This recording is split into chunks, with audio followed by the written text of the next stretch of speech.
Mas eu queria ver o seguinte agora, Paulo. Vamos pegar a evolução.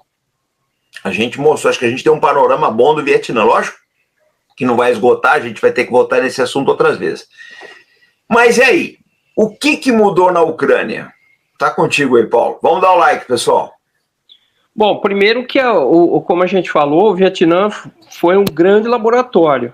Esse laboratório, imediatamente em seguida, a Guerra do Vietnã ainda não tinha acabado, ele foi ampliado para o Oriente Médio, a guerra do Yom Kippur, principalmente na frente egípcia, no Sinai, onde os egípcios montaram um grande guarda-chuva antiaéreo.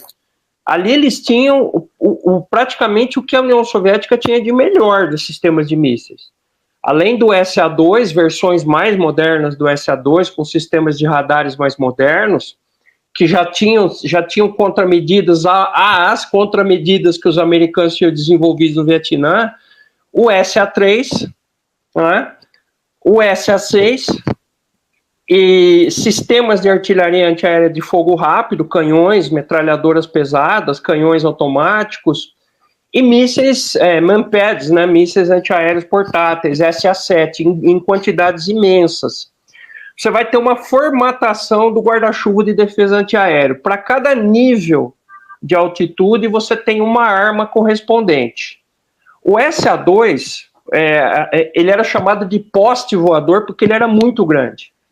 Ele era disparado, ele demorava um pouco para pegar velocidade. Quando o piloto era muito bom, ele conseguia escapar com relativa facilidade desse míssil. Ele descia, aí ele virava alvo de fogo antiaéreo de canhões e de canhões automáticos, como o Edilson explicou.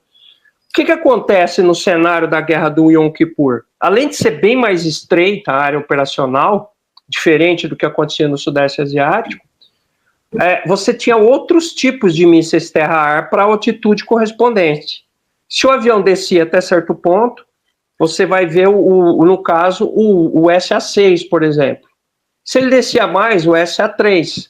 Se ele descesse mais, o SA-7. E se ele tentasse escapar para alguma área intermediária, você tinha uma panóplia de canhões antiaéreos, que os russos sempre foram muito bons na produção de artilharia antiaérea, né? E os chineses copiaram muito bem isso. Dito isso, fazemos o corte para o que vai acontecer na Ucrânia. Essa sistemática da Guerra do Vietnã mesclada com a Guerra do Oriente Médio, passando por conflitos ao longo dos anos 70, 80 e 90 no Oriente Médio, vocês vão ver que os russos vão continuar trabalhando, os soviéticos, depois russos, vão continuar trabalhando o sistema de mísseis antiaéreos. Eles não param. E aí eles vão aumentando a capacidade de alcance, o dinamismo tecnológico dessas armas. Eles começam a deixar de ser algo que depende de uma base de disparo fixa ou de um sistema autopropulsado um tanto quanto desajeitado, começa a ser armas mais dinâmicas, de longo alcance, armas muito mais inteligentes, muito mais preparadas para os desafios das aeronaves mais modernas, né? E eles ampliam o alcance desse guarda-chuva com operações conjuntas com que com algumas pessoas chamam de rede net-cêntrica, a utilização de satélites, utilização de drones. Em resumo, você vai ampliar a capacidade de defesa. Os russos nunca pararam de fazer isso.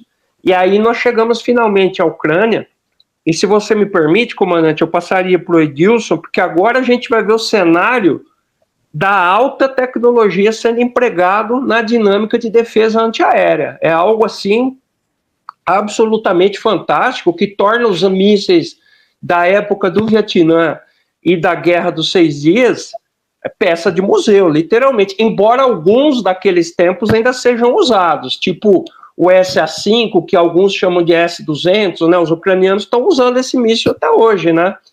Por favor, o Edilson pode falar de uma forma magistral sobre a parte técnica desses armamentos.